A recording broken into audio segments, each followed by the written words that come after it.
Hello hi. ഒരു വ്യക്തിയുടെ അയാൾ തിരുത്തപ്പെടേണ്ട കാര്യങ്ങളെക്കുറിച്ച് സംസാരിക്കുമ്പോൾ വളരെ ശ്രദ്ധിച്ചു വേണം ആ വിഷയത്തിൽ ഇടപെടാൻ. ഒന്നാമതായി, പറയേണ്ട കാര്യങ്ങൾ കൃത്യമായി പറയാൻ ശ്രമിക്കണം. അതുപോലെ തന്നെ കാര്യങ്ങൾ അവതരിപ്പിക്കുമ്പോൾ വ്യക്തിപരമായ പോരായ്മകളിലൂന്നി സംസാരിക്കാതിരിക്കാൻ പ്രത്യേകം ശ്രദ്ധിക്കേണ്ടതുണ്ട്. അല്ലെങ്കിൽ തന്നെ ആർക്കാണ് ഈ ഉപദേശം അത്ര ഇഷ്ടപ്പെടുന്നത്? ആർക്കും താല്പര്യമില്ല. ആദ്യം നല്ല കാര്യങ്ങൾ പറഞ്ഞു വേണം തിരുത്തപ്പെടേണ്ട കാര്യങ്ങൾ ചർച്ച ചെയ്യാൻ.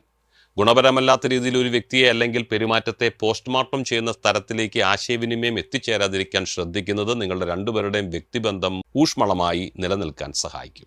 പോസിറ്റീവായി ചിന്തിക്കാൻ ഉതകുന്ന ഒന്നും തന്നെ നമ്മുടെ സമൂഹത്തിലും ജീവിതത്തിലും ഇല്ല എന്ന് പരാതിപ്പെടുന്നവരാണ് നമ്മിൽ മിക്കവാറും ആളുകൾ.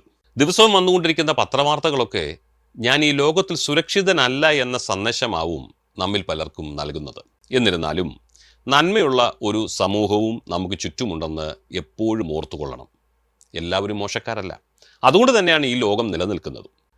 ഓർക്കുക, മനുഷ്യനൊരു സാമൂഹിക ജീവിയാണ്. കുടുംബം, സുഹൃത്തുക്കൾ തുടങ്ങി നാം ഇടപെടുന്ന എല്ലാ സാഹചര്യങ്ങളിലും അറിഞ്ഞും അറിയാതെയും അവ സ്വാധീനം ചെലുത്തുന്നുണ്ട്.